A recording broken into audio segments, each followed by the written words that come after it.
দ্বিতীয় শ্রেণীর আমাদের প্রাণপ্রিয় শিক্ষার্থী বন্ধুরা, সানমুন অনলাইন স্কুলে তোমাদের সবাইকে স্বাগতম। নিশ্চয়ই তোমরা ভালো আছো।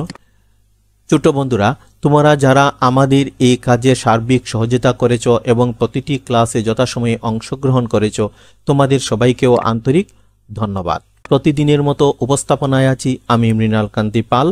গত পর্বে আমরা আলোচনা করেছিলাম তোমাদের প্রাথমিক গণিত বইয়ের ষষ্ঠ অধ্যায় বাংলাদেশি মুদ্রা পৃষ্ঠা 124 নিয়ে। এই মুদ্রার উপর আমরা দুটি ক্লাস নিয়েছি। তোমরা যারা ক্লাসগুলো যথাসময়ে দেখতে পারোনি, তোমাদের জন্য নিচে ডেসক্রিপশন বক্সে ক্লাসের লিঙ্কগুলো দেওয়া আছে, সেখানে ক্লিক করে ক্লাসগুলো দেখে নিতে পারো। তার এই ধারাবাহিকতায় আজ আমরা আলোচনা করব তোমাদের প্রাথমিক গণিত বইয়ের সপ্তম অধ্যায় উপাত্ত নিয়ে। এই ক্লাসটিও তোমাদের জন্য অত্যন্ত গুরুত্বপূর্ণ হবে, কারণ এই ক্লাসটি মাধ্যমে আমরা সম্পূর্ণ অধ্যায় কভার করার চেষ্টা করব। তাই ছোট্ট বন্ধুরা, তোমরা ক্লাসটি না টেনে সম্পূর্ণ ক্লাসটি ধৈর্য এবং মনোযোগের সহিত কন্টিনিউ করবে। তাহলে এই একটি ক্লাসের মাধ্যমে তোমাদের উপাত্ত সম্পর্কে তোমাদের যে ধারণা থাকা প্রয়োজন সেটি ক্লিয়ার হয়ে যাবে। এবার আসো, এই ক্লাস শেষে আমরা কি শিখব সেটি একটু জেনে নেই। পরিচিত পরিবেশ থেকে তথ্য সংগ্রহ করতে পারবে, সেই সাথে সংগ্রহিত তথ্য উপাত্তে রূপান্তর করে সারণীতে সাজিয়ে প্রকাশ করতে পারবে। ছোট্ট বন্ধুরা, তোমরা তো গল্প শুনতে ভালোবাসো, তাই না? এবার আসো আমরা একটি গল্প শুনি। কোনো এক শুক্রবার স্কুল বন্ধের দিন রাফি এবং তুলি তাদের বাগান থেকে কিছু ফল সংগ্রহ করলো। এই ফলগুলো এলোমেলো অবস্থায় আছে। এবার রাফি তুলিকে বলছে, তুলি চলো আমরা এই ফলগুলোকে একটু সুন্দরভাবে সাজিয়ে নেই। তারা ফলগুলোকে খুব সুন্দরভাবে সাজিয়ে নিল। এই যে ফলগুলো তারা সংগ্রহ করলো, এই সংগ্রহকে কি বলা হয় জানো তোমরা? এই সংগ্রহকে বলা হয় উপাত্ত সংগ্রহ। এবং এই ফলগুলো যে তারা সুন্দরভাবে সাজিয়ে নিল, এই সাজানোকে তোমাদের গণিতের ভাষায় কি বলে বলো তো? এই সাজানোকে গণিতের ভাষায় বলে উপাত্ত সাজানো। তাই আজ আমরা আলোচনা করব উপাত্ত সংগ্রহ ও উপাত্ত সাজানো নিয়ে। ছোট্ট বন্ধুরা, এবার তোমরা তোমাদের গণিত বইয়ের 125 পৃষ্ঠাটি খুলে নাও। এখানে কিছু ফলের ছবি তোমরা দেখতে পাচ্ছ এবং একটি প্রশ্ন আছে। এই প্রশ্নটি আমি পড়ছি, তোমরা মনোযোগ দিয়ে শুনো। ছবিতে কোনো ফল কতটি আছে তার সংখ্যা কিভাবে বের করা যায় চিন্তা করে। ছোট্ট বন্ধুরা, এবার তোমরা এই যে ছবিতে ফলগুলো দেখতে পাচ্ছ, এই ফল কতটি আছে বা কোন ফল কতটি আছে তার সংখ্যা কিভাবে বের করবো একটু মনে মনে তোমরা চিন্তা করো। তোমাদের গণিত বইয়ের রাফি বলছে, তালিকা তৈরি করলে আমরা ফলের সংখ্যা সহজেই বের করতে পারি। এই যে তোমরা আম, আপেল, কলা এবং লিচু দেখতে পাচ্ছ, এগুলো যদি আমরা আলাদা আলাদা করে তালিকা তৈরি করি তাহলে খুব সহজেই আমরা সেগুলোর সংখ্যা বের করতে পারি। আবার তুলি বলছে, আমরা দাগ টেনেও ফলের সংখ্যা সহজেই বের করতে পারি। তোমাদের গণিত বইয়ে বা পরিসংখ্যানে কিন্তু দাগ টেনে টেনে ফল এর সংখ্যা বের করার টেকনিক দেখানো হয়েছে। তাই আমি এখন দাগ টেনে কিভাবে ফলের সংখ্যা বের করতে হয় সে সম্পর্কে আলোচনা করব। এবার তোমরা এখানে বিভিন্ন ধরনের ফল দেখতে পাচ্ছ। এখানে দেখো তোমরা, প্রথমে প্রতিটি ফলের জন্য আমরা একটি করে খাড়া দাগ টানি। আমরা খাড়া দাগ কিভাবে টানবো? এই যে আমরা একটি খাড়া দাগ টানলাম। যেমন এখানে তুমি আমের সংখ্যা গণনা করবে, তাই আমের জন্য একটি খাড়া দাগ দেবে। এভাবে পাশাপাশি 4টি খাড়া দাগ টানে। তো আমরা এই যে 2টি দাগ টানলাম, 3টি দাগ টানলাম, এভাবে আমরা 4টি দাগ টানলাম। পঞ্চমটির জন্য 4টি দাগের উপর দিয়ে আড়াআড়ি একটি দাগ টানি।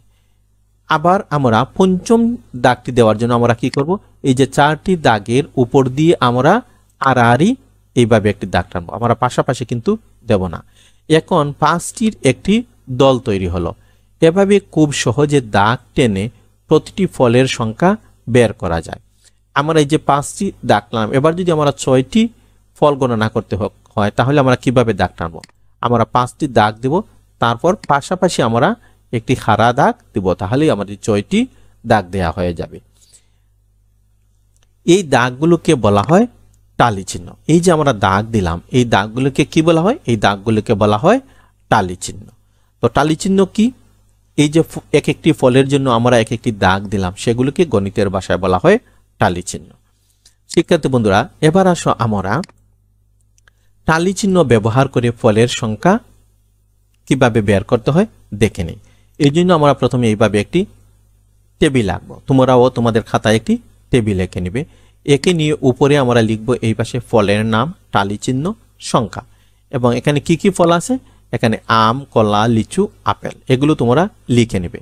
এবার আমরা টালি চিহ্ন দেব। তো টালি চিহ্ন কিভাবে দেব, তোমরা কিন্তু এভাবে একটি একটি করে যদি দিতে থাকো তাহলে কিন্তু ভুল হওয়ার সম্ভাবনা থাকবে। আমরা এখান থেকে একটি ফল মার্ক করব, মার্ক করে এখানে একটি টালি চিহ্ন দেব। তো কিভাবে দিতে হয় আমি তোমাদের একটু দেখিয়ে দিয়েছি, তোমরা মনোযোগ সহকারে এই অংশটি কন্টিনিউ করো। প্রথমে আমরা আমকে মার্ক করব বা আমের উপর একটি গোল দাগ দিব বা আমকে একটি কাটা দিব, দিয়ে এই আমের পাশে আমরা একটি টালি চিহ্ন অর্থাৎ খাড়া দাগ দিব। তারপর আবার লিচুকে এভাবে মার্ক করব, দিয়ে আমরা লিচুর গড়ে একটি খাড়া দাগ টানবো। তারপর কলা মার্ক করব, কলার গড়ে একটি খাড়া দাগ দেবো। আপেল মার্ক করব, আপেলের গড়ে একটি খাড়া দাগ দেব। তারপর আবার আমকে মার্ক করব, আমের গড়ে একটি খাড়া দাগ দেব। তারপর লিচুকে মার্ক করব, লিচুর গড়ে একটি খাড়া দাগ দেব। আবার আমকে মার্ক করব, আমের গড়ে একটি খাড়া দাগ দেব। আবার আপেলকে মার্ক করব, আপেলের গড়ে একটি খাড়া দাগ দেব। আবার কলাকে মার্ক করব, আবার কলার গড়ে একটি খাড়া দাগ দেব। আবার লিচুকে মার্ক করব, লিচুর গড়ে একটি খাড়া দাগ দেব। আবার আমকে মার্ক করব, আমের গড়ে একটি খাড়া দাগ দিয়ে দিব। আবার লিচু মার্ক করব, লিচুর ঘরে একটি খাড়া দাগ দেব। পরে আছে কলা, কলাকে মার্ক করব, কলার ঘরে একটি খাড়া দাগ দিয়ে দেব। তারপর আমকে মার্ক করব। এবার আমের ঘরে আমরা খাড়া দাগটি কিভাবে দেব, এবার কিন্তু আমরা পাশাপাশি খাড়া দাগ দিব না, কারণ আমরা জানি এই যে 4টি দাগ হওয়ার পরে পঞ্চম দাগটি 4টি দাগের উপর দিয়ে আড়াআড়ি ভাবে দিতে হয়, তাই আমরা এভাবে আড়াআড়ি ভাবে দাগ দেব। তারপর লিচুর উপর মার্ক করব আমরা, লিচু কিন্তু 4টি দাগ হয়েছে। এবার 5 নম্বর দাগটি আমরা কিভাবে দিব, এভাবে আড়াআড়ি করে দেব। তারপর কলা মার্ক করব, কলার পাশে একটি দাগ দিব। তারপর লিচু মার্ক করব, লিচুর পাশে যেহেতু 5টা হয়ে গেছে আমরা পরের দাগটি পাশাপাশি দিয়ে দিব। তারপর আবার আপেল মার্ক করব, আপেলের পাশে একটি খাড়া দাগ দিব।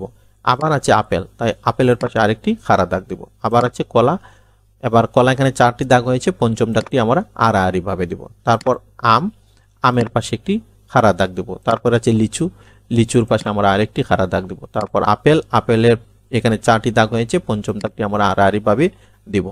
তারপর হচ্ছে আম, আমের পাশে আমরা আরেকটি দাগ দিব। তারপর হচ্ছে লিচু, লিচুর পাশে আমরা আরেকটি খাড়া দাগ দিব। তারপর হচ্ছে কলা, কলার পাশে আরেকটি খাড়া দাগ দিব। এইভাবে ফলগুলো মার্ক করব। এখানে যে ফলটি মার্ক করব সেই ফলের ঘরে একটি খাড়া দাগ দিব। এভাবে যদি তোমরা টালি চিহ্ন বসাও তাহলে কোনো ভুল হওয়ার সম্ভাবনা থাকবে না।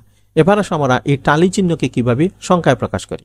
এই টালি চিহ্ন আমাদেরকে গণনা করতে হবে। এই যে দেখতে পাচ্ছ তোমরা 5টি টালির একটি দল আছে, তার পাশে আছে আরো 2টি, মোট হলো কতটি, 60টি। তাহলে আম আছে কতটি, 60টি। এবার কলার গড় তোমরা চিন্তা করো, কলাতে এভাবে 5টির একটি দল আছে, আরো একটি 6টি, তাই কলা আছে 6টি। লিচু আছে কতটি, এই 5টি, আর 3টি 8টি। আবার আপেল আছে কতটি, এই যে 5টি। তো ছোট বন্ধুরা আমরা খুব সহজেই কিন্তু টালি চিহ্ন থেকে আপেল, কলা এবং আমের সংখ্যা বের করে নিলাম। তোমরাও এভাবে মনোযোগের সহিত ক্লাসটি করবে, তাহলে কিভাবে টালি চিহ্ন থেকে ফলের সংখ্যা বের করতে হয় তোমাদের ধারণা স্পষ্ট হয়ে যাবে। ছোট বন্ধুরা এবার তোমাদের প্রাথমিক গণিত বইয়ের 126 পৃষ্ঠায় একটি প্রশ্ন আছে। প্রশ্নটি আমি পড়ছি, তোমরা মনোযোগ দিয়ে শুনো ও বোঝার চেষ্টা করো। কোনো এক রাস্তায় একদিনে যতগুলো যানবাহন চলে তার ছবি নিচে দেয়া হলো। ছবি দেখে সেগুলোর নাম লিখি এবং তালিকা তৈরি করি। প্রত্যেক প্রকার যানবাহনের পাশে টালি চিহ্নের সাহায্যে সংখ্যা লিপিবদ্ধ করি।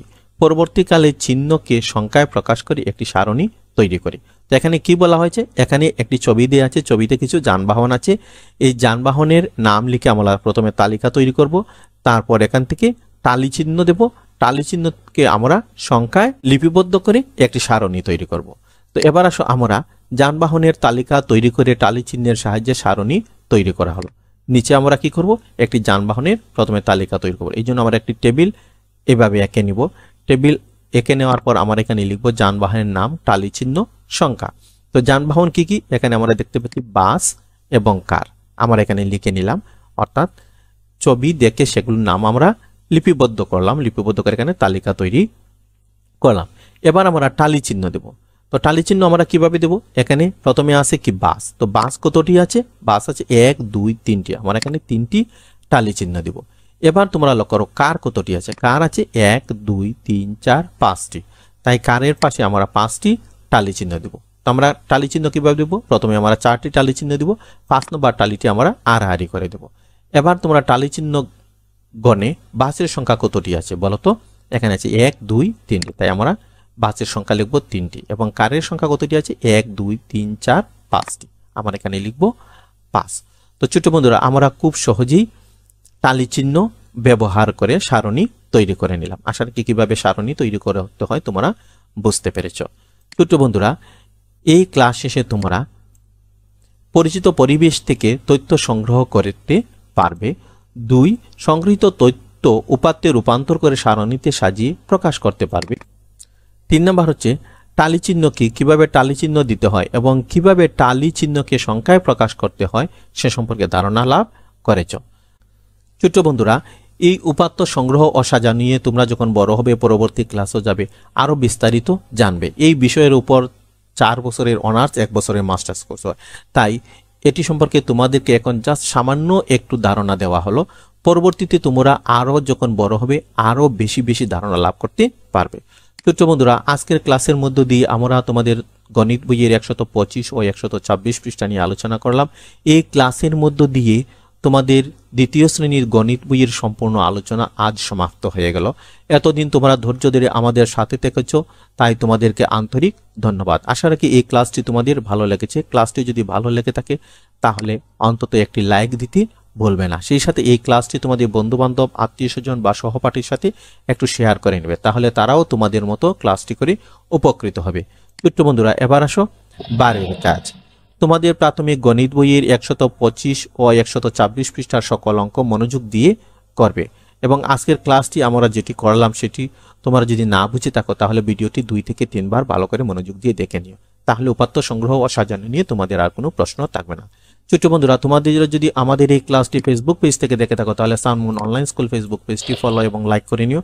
তোমরা যদি আমাদের এই ক্লাসটি ইউটিউব চ্যানেল থেকে দেখে থাকো তাহলে সানমুন অনলাইন স্কুল ইউটিউব চ্যানেলটি সাবস্ক্রাইব করে নিও সেই সাথে পাশে থাকা বেল বাটনটি অন করে দিও তাহলে যখনই আমরা কোনো নতুন ক্লাস আপলোড করব সাথে সাথে তোমরা নোটিফিকেশন পেয়ে যাবে এবং ক্লাসে খুব সহজেই অংশগ্রহণ করতে পারবে ছোট বন্ধুরা আগামী পর্বে আমরা তৃতীয় শ্রেণীর গণিত পাঠদান কার্যক্রম শুরু করব তাই তোমাদের বন্ধু-বান্ধব বড় ভাই যারা তৃতীয় শ্রেণীতে পড়ে তাদেরকে বলবে ক্লাসে অংশগ্রহণ করার জন্য এবং প্রতিটি ক্লাস উপভোগ করার জন্য আমরা সর্বোচ্চ চেষ্টা করব তৃতীয় শ্রেণীর গণিত পাঠদান কার্যক্রম যত সহজে তোমাদেরকে বোঝানো যায় আমরা তত সহজেই বোঝাবো ছোট বন্ধুরা এতক্ষণ আমাদের সাথে ধৈর্য ধরে থাকার জন্য তোমাদের সবাইকে আন্তরিক ধন্যবাদ ভালো থেকো সুস্থ থেকো পরবর্তী ক্লাসটি দেখার আমন্ত্রণ জানিয়ে এখানেই বিদায় নিচ্ছি পরবর্তী ক্লাসে আমরা তৃতীয় শ্রেণীর গণিত বিষয় নিয়ে আলোচনা করব ধন্যবাদ সবাইকে